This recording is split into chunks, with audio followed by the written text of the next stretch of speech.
أم حسبتم أن تدخلوا الجنة ولما يأتكم مثل الذين خلوا من قبلكم مستهم البأساء والضراء وزلزلوا حتى يقول الرسول والذين آمنوا معه متى نصر الله.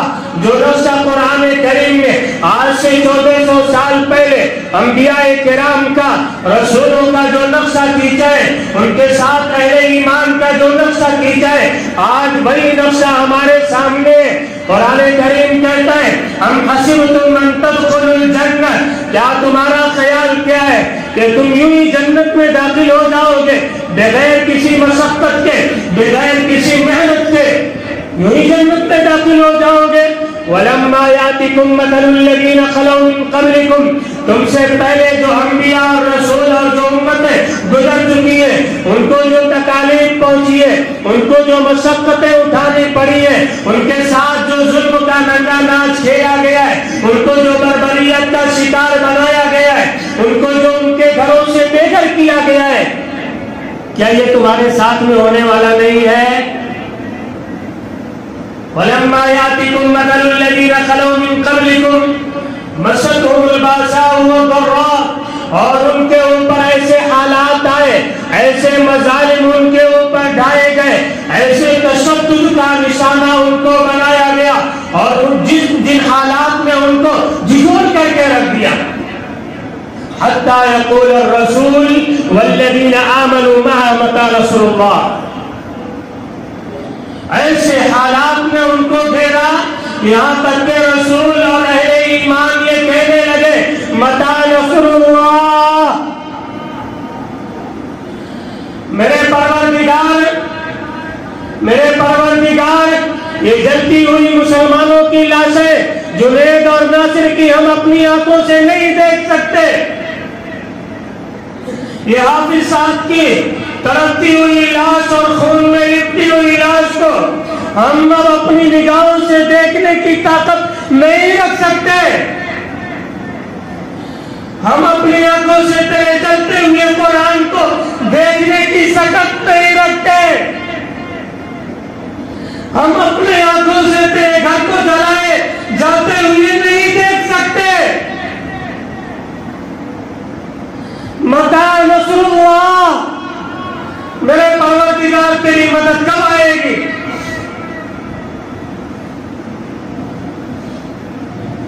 تیرے کلام کو جلایا جا رہا ہے، تیرے گھروں کو نیام کیا جا رہا ہے، آگ لگائی جا رہی ہے، تیرے کلمہ پڑھنے والے بندوں کو تیرے لیے مسجد کے مصلی پر کھڑے ہو کر کے نماز پڑھانے والے امام کو شہید کیا جا رہا ہے. میرے پروردگار متی رسول اللہ، تیری مدد کب آئے گی؟ متی نصر اللہ، میرے پروردگار عمر فاروق کب آئے گا؟ خالد بن ولید جیسا دیارہ اس امت میں کب پیدا ہوگا؟ محمد بن قاسم کب آئے گا؟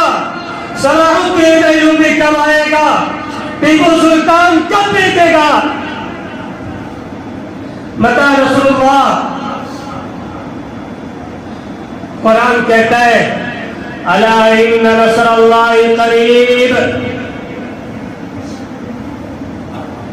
الا ان نصر اللہ قریب. میرے بندوں کم ہمت نہ ہو، میرے بندوں کم حوصلہ نہ ہو، میرے بندوں مایوسی کا شکار نہ ہو.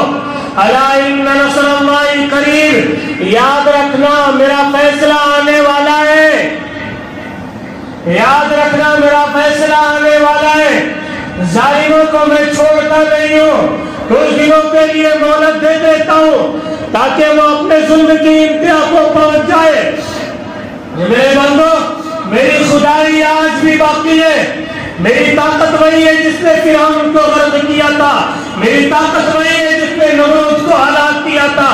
یہ چوچو کے مربع، یہ چوچو کے مربع یہ کیا حیثیت رکھتے ہیں؟ میرے بندوں، میری نصرت آنے والی ہے، میری غیبی مدد آنے والی ہے. یاد رکھنا، لیکن تمہارا جو کام ہے وہ تو تم کو کر کے دینا پڑے گا. وَقَاتِلُوا فِي سَبِيلِ اللَّهِ الَّذِينَ يُقَاتِلُونَكُمْ جو لوگ تمہارے اوپر ظلم کرتے ہیں، جو لوگ تمہارے گھروں کو جلاتے ہیں، تمہاری عبادت گاہوں کو نظر آتش کرتے ہیں، جو لوگ تمہاری جان کو، تمہارے مال کو نقصان پہنچاتے ہیں، تم ہاتھ پر ہاتھ دھرے بیٹھے ہو، سیلف ڈیفنس کی سیلف ڈیفنس کا کوئی قانون ہندوستان کا تمہیں اجازت دیتا ہے کہ نہیں؟ دفاعی کارروائی کی اجازت اس ہندوستان کا قانون تمہیں دیتا ہے کہ نہیں؟ کچھ ہے سیلف ڈیفنس؟ ارے ہے؟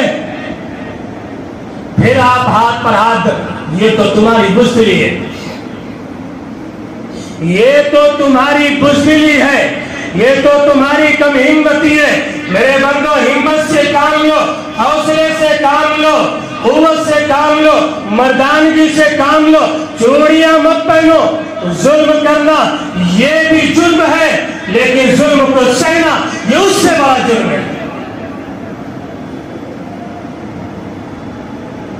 میں بہت آگے بڑھ کر کے کہہ رہا ہوں، ظلم کرنا کسی کے اوپر اسلام اس کی اجازت نہیں دیتا۔ کسی کو ظلم کا نشانہ بنانا یہ اسلام کی تعلیم نہیں ہے۔ کسی کو تشدد کا شکار بنانا یہ اسلام کی تعلیم نہیں ہے۔ لیکن اگر کوئی مجھ پر حملہ کرتا ہے، مجھے ظلم کا نشانہ بناتا ہے، میری جان اور مال کو، میری عبادت گاہوں کو وہ ظلم کا نشانہ بناتا ہے، تو اسلام کہتا ہے اب چوڑیاں پہننے کی ضرورت نہیں ہے، اب چوڑیاں پہننے کی ضرورت نہیں ہے۔ قانون ہند مسلمانوں کو تو کچھ پتہ ہی نہیں۔ اسلام کی جو تعلیم ہے، اسلام کا جو قانون ہے، کیا میرے رب نے وہ قانون رکھے؟ دنیا کا کوئی ملک ایسا نہیں ہوگا جس میں سیلف ڈیفنس کا قانون موجود نہ ہو۔ ہے کوئی ملک ایسا؟ کوئی ملک دنیا میں آپ بتا دیجیے جہاں پر دفاع کا قانون موجود نہ ہو۔ یہ اسلام کا قانون ہے۔ وَقَاتِلُوا فِي سَبِيلِ اللَّهِ الَّذِينَ يُقَاتِلُونَكُمْ وَلَا تَعْتَدُوا، جو تمہارے اوپر ظلم کرتا ہے تم بھی اس کا جواب دو۔ قرآن کیا کہتا ہے؟